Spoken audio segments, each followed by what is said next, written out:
culture au Mali a connu un tournant décisif suite à l'avènement de la démocratie en 1991 par une foulée de création de mouvements associatifs.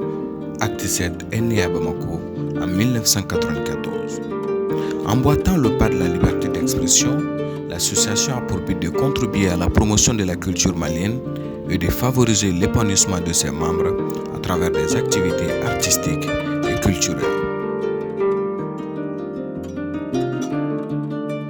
Acte 7 est né dans la mouvance de la démocratisation. Donc en 1994, nous avons décidé de créer cette association. Il faut dire que l'association qui a existé avant Acte 7 s'appelait TRACT, Troupe de recherche, d'animation et de communication théâtrale, avec Philippe Daucher et Philippe Grenier. À l'époque, c'était sous la Deuxième République, donc ce n'était pas évident de créer une association au Mali. Donc nous avons créé l'association TRACT. Et à partir de 1991, la chute donc, du régime, nous avons dit maintenant il faut créer l'association au Mali. Parce que TRACT était créé et enregistré en France. Donc nous avons créé en ce moment Acte 7 au Mali. Acte 7 a mis en place des bureaux du nom de la Coalition pour la diversité culturelle, dont un bureau national, des bureaux dans les capitales régionaux, des bureaux locaux dans les cercles de Kaï à Kidal, afin de faciliter la diffusion et la promotion de la culture un peu partout à travers le Mali. Monsieur le gouverneur, mesdames et messieurs, c'est le lieu de saluer d'abord le dynamisme exacerbé dans le temps de l'association Acte 7 et de son président Adama Traoré. Il fait son bonhomme de chemin avec des moyens parfois dérisoires qui depuis longtemps maintiennent le théâtre malien en vie. Je note avec beaucoup d'espoir la participation de cette association à la création de la vocation chez nos jeunes et à la formation des futurs talents maliens. Enfin, je note avec beaucoup d'optimisme l'abnégation de cette association qui, depuis 2008, conduit le projet CEDABO qui nous réunit ici ce matin. Merci et bravo à la Madame. Et depuis 2008, Acte 7 organise le projet CEDABO.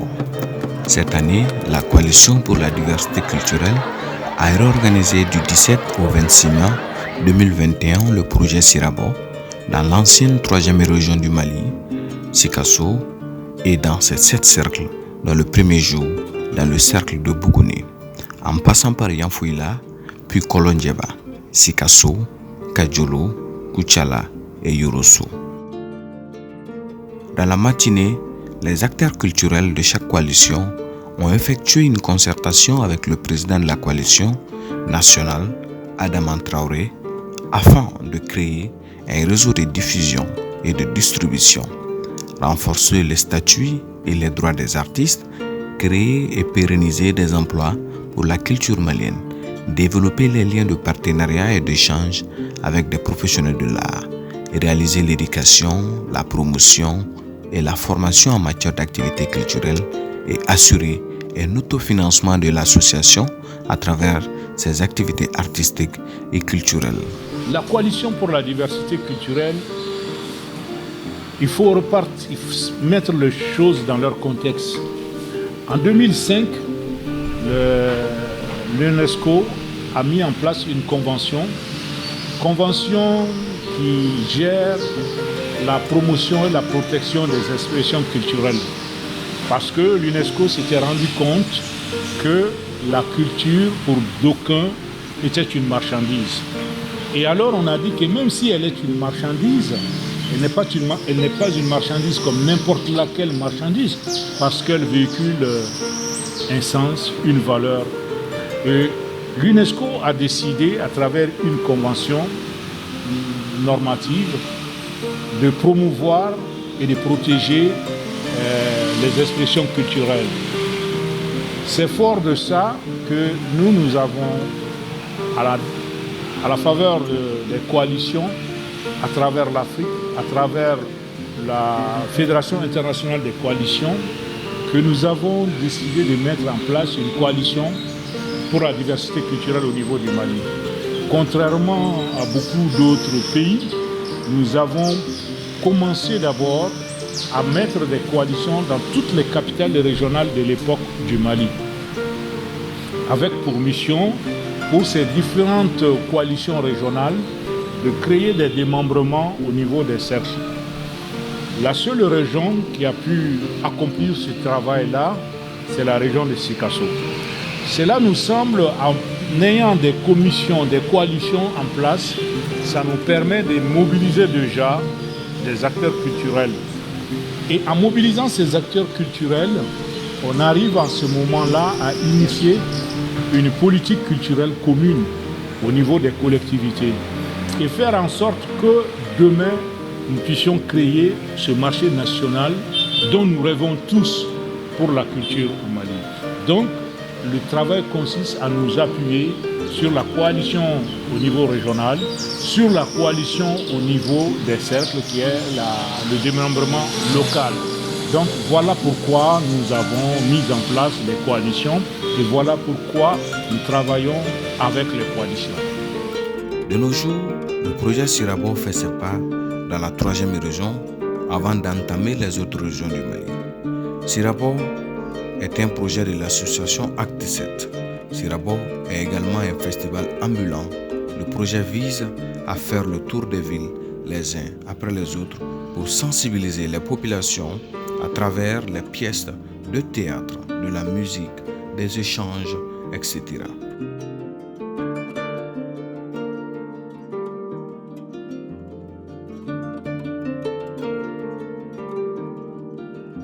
Le projet Sirabo, c'est le chemin magique pour que la population puisse être éduquée. Et c'est formidable. Je félicite d'abord mon jeune frère Adama pour avoir eu cette idée géniale. Et regardez, hier, quand la réponse là est venue, vous l'avez eu hier. Hier le 23. Pour venir, il faut des frais. Et les frais sont en millions. Et vous venez pour jouer gratuitement pour la société. Et le patrimoine social qui est le centre culturel, l'animateur refuse de vous donner la salle. Mais sans baisser les bras, vous êtes allé sur le terrain de football. Et ça a été une réussite. Et je l'ai dit à Adama, si vous aviez joué à l'intérieur du centre, vous n'auriez pas ce monde-là. Voilà que Dieu veille au grain. Le projet Sirabo est une des pistes essentielles pour le retour à la maison. Parce que les pièces qui sont diffusées par Acte 7 sont des pièces d'une très grande moralité. Celui qui voit ça est obligé de faire son introspection, entrer dans lui-même, voir ce qui est bon, ce qui n'est pas bon. Alors, en voyant ce qui est bon, ce qui n'est pas bon, automatiquement et naturellement, on met de côté ce qui n'est pas bon.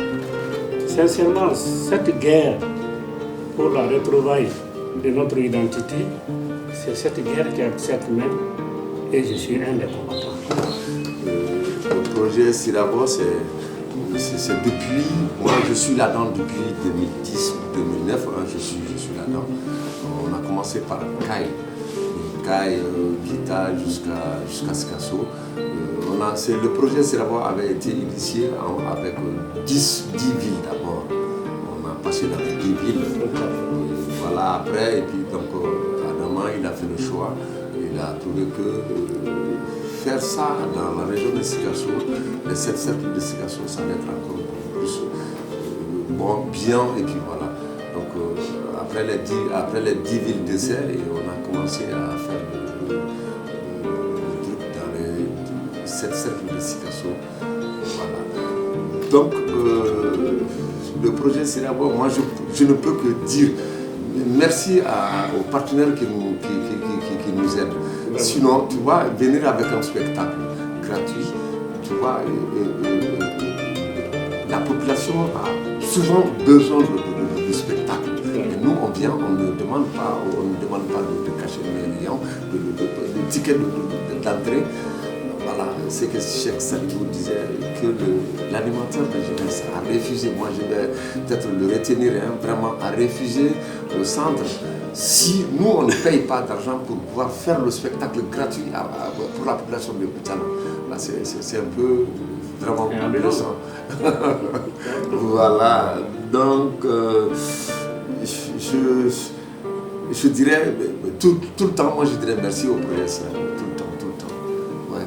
Ça m'a permis de bien voyager dans la région de Sikasso plusieurs fois, c'est peut-être ma énième fois de venir ici à Sikasso à Koutiana avec un spectacle. Plusieurs fois je viens aussi à Koutiana avec un spectacle. Mais toujours dans le cadre du projet Siram.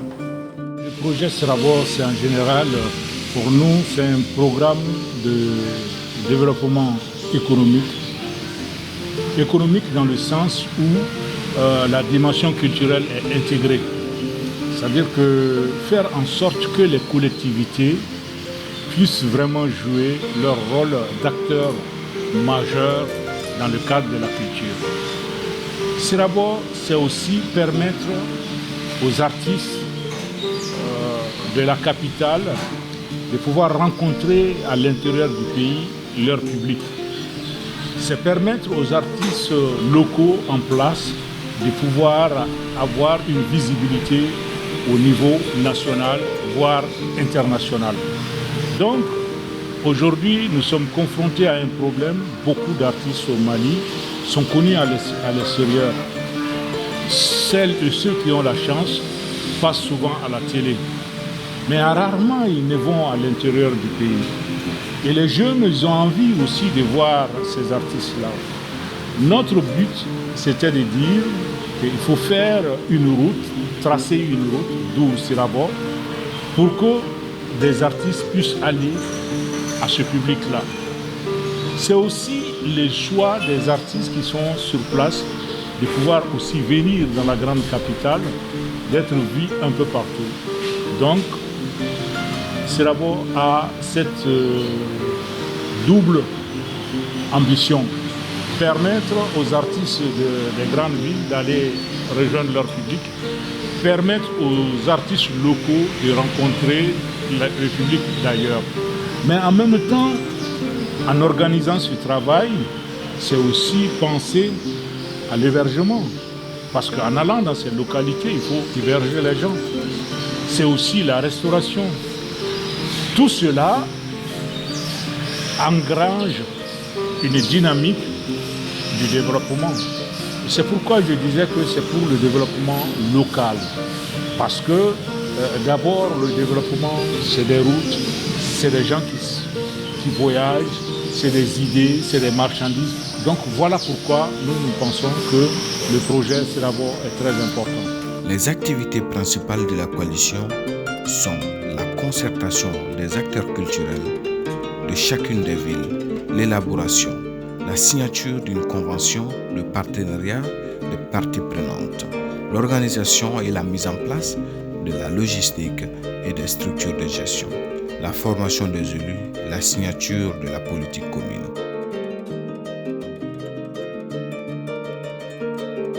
Dans toutes les capitales régionales, quand nous avons mis en place des coalitions, nous avons invité au moins une ou deux personnes de chacun des cercles de la région, avec pour mandat, pour le bureau régional, de travailler à implanter les coalitions dans les autres cercles.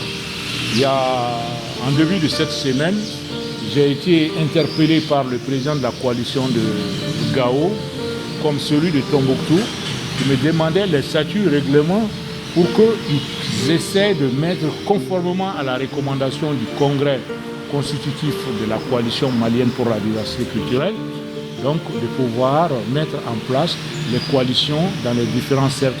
Parce qu'ils avaient des représentants de ces cercles-là déjà au niveau régional. Donc, in fine, moi je pense que c'est la solution pour arriver à créer un marché au niveau du Mali.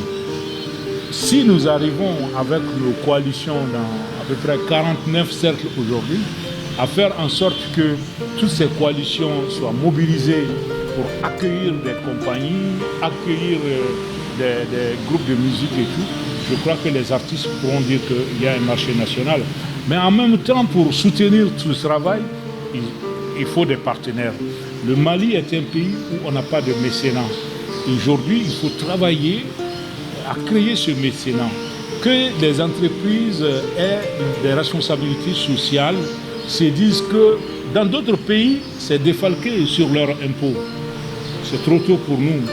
Mais déjà, nous avons besoin de ces entrepreneurs-là parce que c'est un ensemble. Plus on va y injecter de l'argent au niveau de la culture, cet argent, ça va être sur les routes, à travers les péages, ça va être l'achat des carburants, ça va être l'hôtellerie, ça va être l'artisanat et bien sûr, ça va être les produits améliorés, transformés, locaux.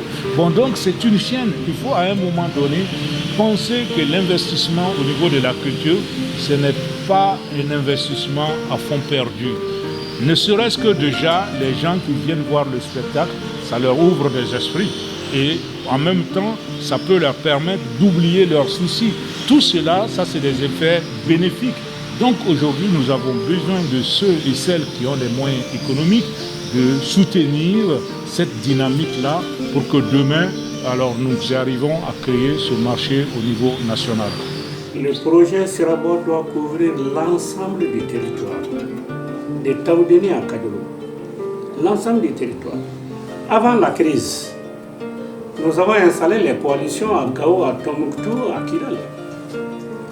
Et je dis, soit dit en passant, que la coalition de Kidal était l'une des meilleures actives au Mali, dans les régions du Nord.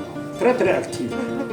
Et pratiquement toutes les autorités traditionnelles avaient adhéré à ça. C'est la crise qui est venue bouleverser ça. Mais les acteurs qui étaient installés sur place, malgré la crise, ont maintenu la correspondance avec nous. Ça, c'est déjà un signal très fort. Ça veut dire que sitôt la paix revenue, eux, ils vont activer tout de suite leurs mécanismes et ça va aller. Bon, imaginez-vous la pièce qui a été jouée hier soir. Si cette pièce pouvait être jouée au nord, vous ne pensez pas que beaucoup d'enfants soldats là, ou bien beaucoup de rebelles là, allaient retourner les matchs comme l'autre là il a fait. Alors ça veut dire que des pièces de ce genre là sont indispensables. Je ne dis même pas essentielles, mais c'est indispensable pour l'éducation de la masse. Nous avons des difficultés parce que malheureusement, beaucoup ne pensent pas que mon bonheur à moi tout seul n'est pas un bonheur. Nous pensons que si nous sommes, c'est parce que les autres existent. Et nous fournissons des efforts pour qu'on puisse arriver à eux. Mais eux, ils pensent que nous avons beaucoup d'argent. Et malheureusement, ce regard que nous avons vis-à-vis de l'administration, où nous pensons qu'aujourd'hui, il faut coûte que coûte s'en emparer de quelque chose. Cette vision, il faut que nous essayions de la dépasser. Que nous disons que ces artistes-là, ils ont fourni des efforts. Acte 7 a mobilisé des moyens. Et que nous, les moyens que nous pouvons mettre à leur disposition, ça ne sert à rien que la salle qui a été construite grâce aux taxes, aux impôts, que 2-3 personnes qui sont en même temps des fonctionnaires puissent se permettre de s'accaparer de ces lieux-là et d'obliger les artistes à payer encore pour leur propre poche. C'est pareil que ceux qui ont des structures relevant de l'administration, les cases de passage et autres, puissent les exploiter à leur seul profit. C'est pareil pour les espaces et autres salles qui sont dans ces localités-là.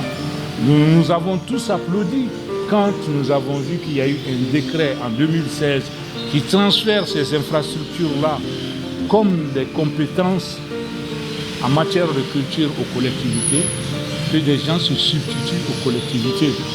Il faudrait aujourd'hui que nous arrivions à comprendre que nous avons chacun, en ce qui le concerne, l'obligation d'user du bien collectif au seul intérêt de la collectivité. Non pas parce que j'ai ce petit pouvoir, j'en use et en abuse. Non, nous voulons que nous arrivons à faire en sorte que celui qui vient à nous ne soit pas perçu comme un compte bancaire, ne soit pas perçu comme quelqu'un qui vient s'enrichir sur notre dos. C'est inadmissible. Et à un moment donné, j'étais blessé que un spectacle qui a été annulé par cas de pluie et qu'on veut qu'on paye la location de ce lieu-là. C'est inimaginable. On nous loue une salle, on n'a pas pu faire la réunion là-dedans parce que la salle a été louée au même moment à une autre personne et on veut que nous payions parce qu'on l'avait réservé. Mais ça, c'est le bon sens. Si ce n'est pas parce qu'on prend l'autre pour je ne sais quoi, on ne peut pas penser comme ça. Et le vivre ensemble commence par le regard qu'on a les uns vis-à-vis des autres. C'est l'altérité. Et ça, c'est élémentaire. Bon, mais en ayant cette confrontation, nous pensons que nous arriverons à faire en sorte que les gens puissent se départir de ça. C'est pour ça que le changement de comportement est lent à arriver. Mais c'est à travers la persévérance, c'est à travers le concours de nous tous, c'est à travers des actions comme ça au quotidien que nous dénoncerons, qui feront en sorte que le déclic va arriver et qu'il y aura le changement. Nous savons que c'est difficile, mais nous ne pouvons pas baisser nos bras parce que c'est un devoir pour nous aujourd'hui de construire cet espace.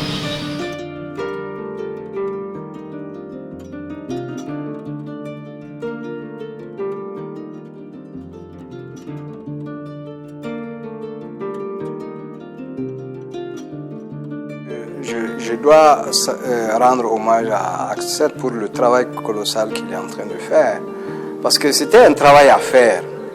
Bon, malheureusement, même si les gens ont compris que c'était un travail à faire, personne ne s'est donné la peine de le faire.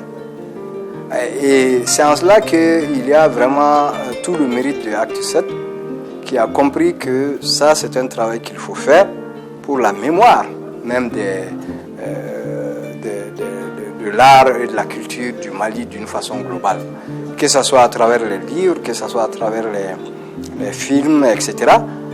C'était un travail à faire, et malheureusement qui n'a pas été fait avant. Mais mieux vaut tard que jamais.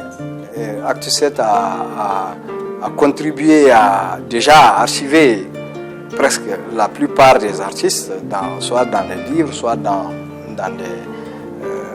des images. Et je crois que ce travail, nous devons le saluer et féliciter Acte 7 à sa juste mesure.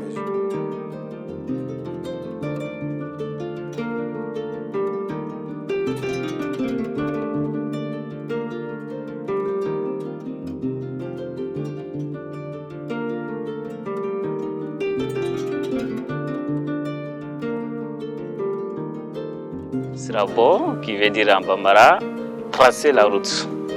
Et en clair, il s'agissait d'une volonté de l'association de pouvoir aider quelques communes, notamment une dizaine de communes que nous avons ciblées, et les aider à l'animation culturelle de ces communes, mais aussi les aider à élaborer une politique culturelle communale. Nous avons décidé en 2008 de devenir le partenaire de Acte 7 pour un programme, le premier programme pluriannuel de Acte 7 2008-2010. Et avec notre soutien, l'Acte 7 a fait des créations artistiques, la promotion de la culture malienne, et puis a stimulé vraiment la diversification culturelle Moi, je suis très contente de notre partenariat et la collaboration. Je trouve que ACT7 est vraiment une association très active, avec une équipe vraiment dévouée et un directeur avec une vision culturelle très claire et très stimulante.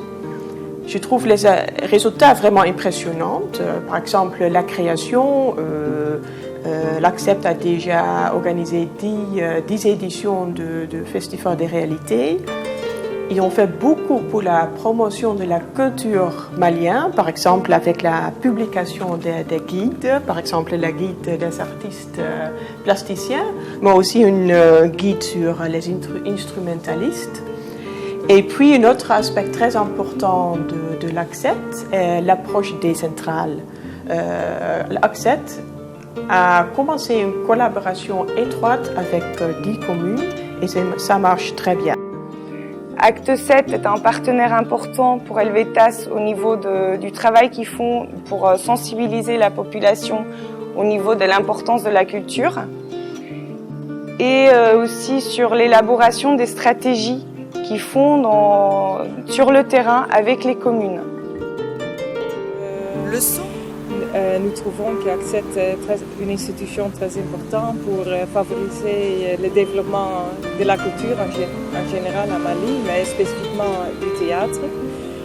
Et oui, nous sommes très contents que maintenant, avec notre subvention et des autres partenaires, ils ont réussi de mettre en place une équipe plus permanente et maintenant ils sont en train de développer un réseau dans des autres villes à Mali.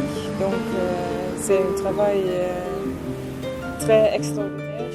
Nous admettons, au même titre que le cabinet d'expertise comptable IRI Expertise, qui a fait l'évaluation financière de la gestion de l'ACT7, que la règle de bonne gestion est bel et bien appliquée à ACT7. Nous sommes dans une situation où aujourd'hui, nous sommes plus que jamais convaincus que c'est ensemble que nous arriverons à faire de la route que nous avons voulu tracer, que nous ferons de cette route-là un boulevard. En nous donnant les mains, en apportant chacun ce qu'il peut, que ceux et celles qui ont un peu de pouvoir, que ce soit un pouvoir administratif, qui puissent nous aider à faire en sorte que, à tout bout de champ sur les routes, on ne soit pas taxé, qu'on ne voit pas en nous des gens qui ont des moyens, que les infrastructures qui existent dans ces cercles-là, nous puissions avoir accès à ces infrastructures-là, que ceux et celles qui ont des possibilités de nous aider à travers la communication ou à travers des dons ou à travers une certaine assistance pour minorer les dépenses, parce qu'il faut l'électricité, il faut. Nous pensons que nous avons besoin de l'ensemble de toutes ces énergies-là pour faire en sorte que ce projet soit périn et que ça permette à des artistes de pouvoir vivre de leur art. Et ça permette à des populations de pouvoir suivre et consommer la culture. Que ça permette demain de donner une certaine image de notre localité. Image qui va faire que des gens vont quitter ailleurs pour venir. Image qui va faire en sorte que des investisseurs vont dire « Ah tiens, c'est un pays apaisé. On peut injecter nos sous là sur place parce qu'on peut faire des bénéfices. » Et c'est ensemble que nous pensons que nous arriverons à faire en sorte que, alors, toutes ces exactions, tous ces vols-là, que les artistes puissent jouir de leur liberté d'expression pour les condamner et pour appeler et magnifier et montrer les zones, les chemins qui amènent vers la paix, des concours positifs pour faire en sorte que nous puissions construire, le vivre ensemble sur des valeurs républicaines, des valeurs humaines, des valeurs cardinales qui ont fait la force des nations ailleurs et qui pourraient nous aider et qui l'ont fait ici avant, mais que nous puissions retrouver ces valeurs-là d'antan-là et de pouvoir manifester notre solidarité les uns vis-à-vis des autres et faire en sorte que nous avons vu au long du parcours qu'il y a même des gens qui ne se sentent pas exclus parce que vivant avec un handicap et qui sont en train de vouloir dominer leur handicap.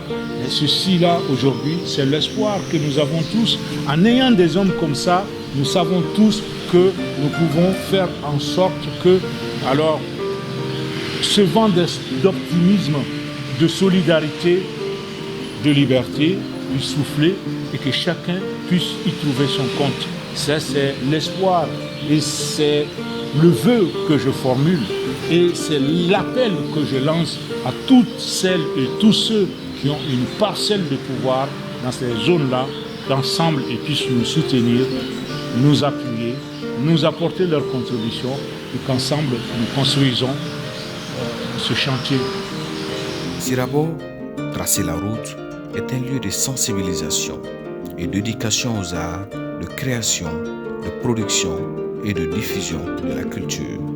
L'objectif de la coalition est de créer un réseau de diffusion et de distribution, faire un renforcement du statut et des droits des artistes, de créer et de pérenniser des emplois pour la culture malienne, de développer les liens de partenariat et d'échange avec des professionnels de l'art, de réaliser l'éducation, la promotion et la formation en matière d'activités culturelles et assurer un autofinancement de l'association à travers ses activités.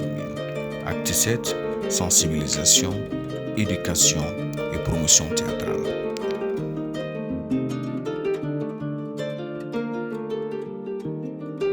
Et voilà, c'est aussi pointer du doigt une menace qui nous guette, une menace qui se développe sur l'obscurantisme, une menace qui se développe sur le désarroi de ces jeunes-là qui n'ont pas de boulot et à qui on leur fait croire qu'il y a un Dieu riche, il y a un Dieu qui va leur permettre de sortir de leur misère, sans pour autant leur dire que ce Dieu-là, il est amour.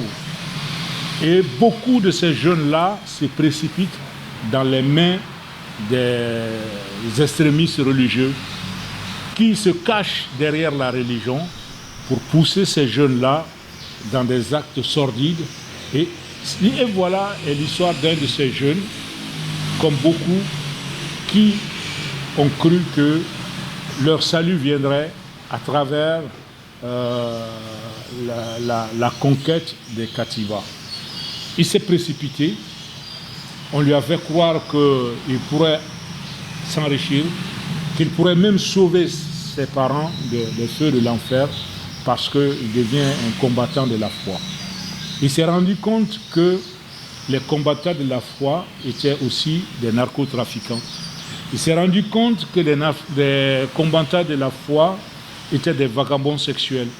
Il s'est rendu compte que des combattants de la foi disséminaient et semaient la mort à travers les engins improvisés. Dieu, il est amour et que ce n'était pas la voie de Dieu, mais qu'ils étaient beaucoup plus proches de Satan que de Dieu. Ça, c'est l'histoire d'un jeune repenti. Un coup de cause. L'homme tomba en criant. Une femme sortit. Suleiman lui ordonna de faire sortir sa fille. Elle hésita. Suleiman lui assena une belle gifle. Sa fille sortit. Suleiman et les autres se saisirent d'elle, l'entraînèrent dehors. La fille se débattait.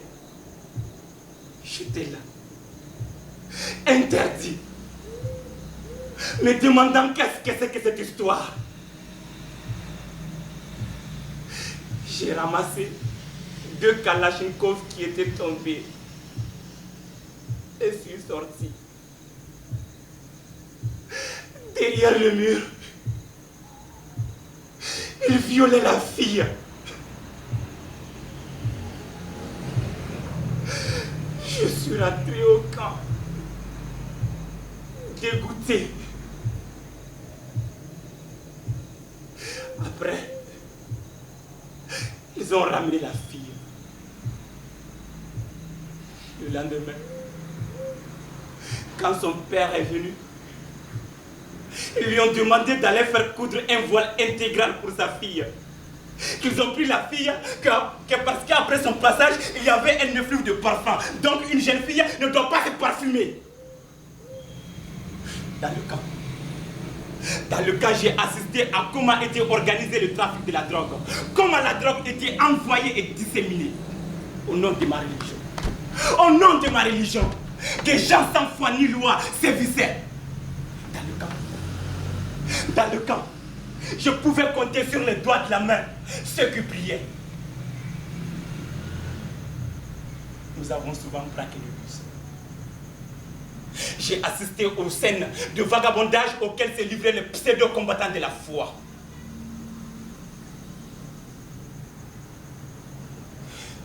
Un jour, après avoir enterré sur la route notre engin improvisé, le chef a remis à un pauvre petit éleveur qui faisait paître ses quelques chèvres dans les environs. Le chef lui a donc remis un téléphone portable, quelques biscuits, en lui recommandant d'appuyer sur la touche rouge pour faire un coucou aux militaires quand ils passeront dans leur camion. Quelques instants plus tard, nous avons entendu le grand boum, boum, boum, boum, boum, et vu l'immense fumée monter. Quelques instants plus tard,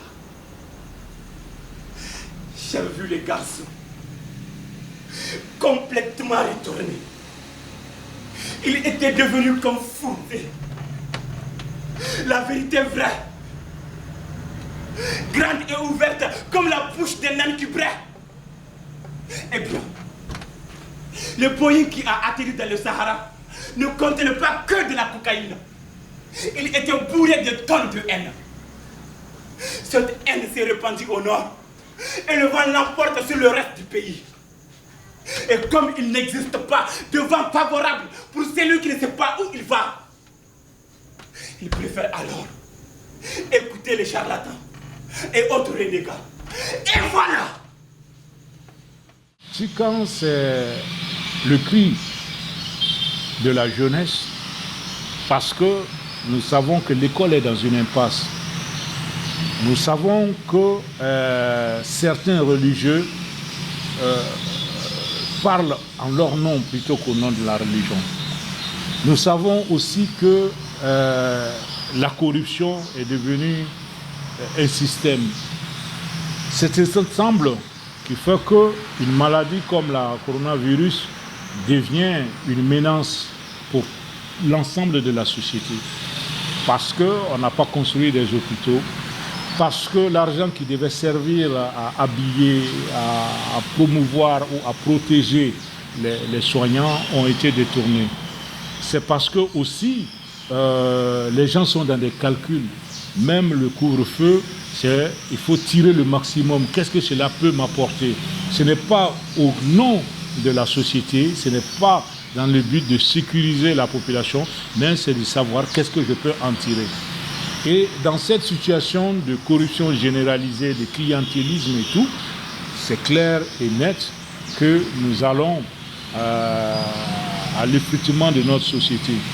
Donc, Tikan, c'est de nous dire, réveillons-nous, choisissons des valeurs, chérissons ces valeurs-là et travaillons pour le bien-être, pour le vivre ensemble, pour la paix et pour l'autonomisation des femmes comme pour la possibilité de lutter contre le chômage et que les jeunes puissent trouver du boulot. Donc, Tikan, c'est un ensemble de problèmes dont les causes sont en général dues à notre façon de faire. Et donc, Tikan, c'est de dire, attention, il y a des limites à tout, il faut qu'on se ressaisisse, il faut qu'on essaie de mettre au-dessus de toutes nos petites divergences l'État, la nation, et de faire en sorte que nous pouvons travailler sur la cohésion, sur la coexistence, sur le vivre ensemble. Donc ça, c'est le message fondamental de Tikan. Fama muso. Fama era jidana aka kalekan ko. Oho! Kalekan min donna an bɛnbaw ye. Kanjo min donna ani an ka sukɔrɔw cɛ. Ko ne suruku. Ko maa o maa cɛ fara muso kan. Dunan fila jɛden. Ko ni ne ye olu tan daraki. Ayiwa! Cɛkɔrɔkun kana n to. Ngɔ kana n to. Torolen kana n to. Jojala kana n to. Josama kana n to. Ko ne suruku. Ko ni ne ye foroba nafolo dun. O ka kɛnɛ kɔnɔ jakumaw ni yɔrɔ ye. N ka t'o bila olu ɲɛ sunumun kan. Ko ne suruku. Ko ni jugu y'a kunbɔ so kɔnɔ walima kɛnɛ ma. Ko ne bɛ nin di. Ko ne bɛ faso makaran. N kɔni ko saya ka fisa malo ye. Kɔmɔtigi dɛ. Nin caman ye fanga ɲinikanw de ye. N'an y'a sɔrɔ an b'an yɛrɛ dilan. K'an faso jɔ, k'an ka sini ɲɛsigi, k'an diya, k'an sɛbɛkɔrɔ diya, wa min ka d'an ye an b'o de kɛ. An ka nkalon o de ye tiɲɛ ye. Kɔmɔtigi, fanga de ye fanga ye koyi. A mana su fɛ dɛ, kɔmɔtigi ni kuma wɛrɛ t'i da, i bɛ yan bila. Kɔmɔtigi, ne ma ala ye dɛ, nka n b'a dɔn ko gɛrɛfini t'a kana. Ayi. Vesti ni karawati walima bazin dagabana bazin brodele kɔni ala tɛ fantan ye wa fantan yɛrɛ de komandi ala ye kɔmɔtigi e min kɛ na e hakilila ne ɲinana wa e ko ne kanangolo julangolo ka yɛlɛ bumu na bɛɛ b'a dɔn k'a fɔ ko bumusun fara bɛɛ ŋɔni ye ni ne ye duloki bɔ sa i b'a sɔrɔ ne disida bɛɛ ye jolifɔn ye kɔmɔtigi mun de tora ne ma mun kɛ fanga nɔfɛ hali ka tasuma da fiɲɛ dɔ tigɛ ne y'a bɛɛ kɛ fanga nɔfɛ kɔmɔtigi fanga kɛra suya tɔn de ye n'i bi don i b'i fɛn di e m'a mɛn ko ɲɔgɔnba dun de bɛ suya di yan ne dontɔ ne ye fɛn dɔ de di ne sigi kun tɛ yan jamana ka taa ɲɛ. I m'a ɲini o kama fiyewu. Ne bɔra sisan ka mɛn aw ka jamana ɲɛmɔgɔ da ko vote bɛ kɛ. Vote bɛ kɛ dɛ o ye wajibi de ye hali n'aw bɛɛ lajɛlen de bi sa a diyara aw ye o vote bɛ kɛ a ma diya aw ye o vote bɛ kɛ. Wa n'aw wotela mɔgɔ ye min t'an ka mɔgɔ ye an b'a yɛlɛma k'a k'an sago ye hɛrɛ bɛ si a bɛ tile wa n'aw ko ci tɔ k'i cɔn an b'an ka finitigiw labɔ o tɛ kɛ gɛɲɛko ye sen dɛ u bɛ kisɛ ci jogintaw bɛ jogi sataw bɛ sa depitew bɛ taama suw kan ka taa asanbile kɔnɔ. Maya Allah ne ka segin futura koyi ka sɔrɔ nin ye Gucci de walayi. Hali ne kun ka kɛ vitɔ ye. Walayi. Ka ko bɛ yan. Moriba ye sa dɔn fini kɛ. I bɛn'o fana kala n k'o bɛ dɔn ni finigolo ye. Walayi i m'a ye dɛ finigolo fan si de tɛ ne bolo n ka se in kɔnɔ ye. Nka o ma gɛlɛn n n'a fɔ Ise n k'a k'a kɛ tugu bari dɔ ye ka diya. Nka a fɔlikɛla ko dun. Fɔlikɛla ko wa. Ni dɔn kɔni bɛ kɛ fo fɔlikɛlaw tari de. Nin fana ne siɲɛ fɔlɔ ye k'o mɛn Moriba Yasa dɔnko la dɛ. Aw ti sabali. K'a fɔ maaw hinɛ tɛ aw la ni e bɔra sisan jama de bɛna cɛ ka tugu e kɔ denmisɛnninw a dun fɔra ko ka jama dalajɛ bɛɛ lajɛlen dabila. O ye koba ye wa e de la ka maa ɲɛnama jumɛn den ye Moriba Yasa dɔnyɔrɔ la se bɛ maa o maa ye i t'o den ye nin Moriba Yasa dɔn kɛnɛ kan. Hey aw man kan ka waleya boloda min bɛ kɛ sababu ye ka bana in cari ka ɲangata lase maaw ma i m'a ye wa aw ye hakilintaw de ye awɔ.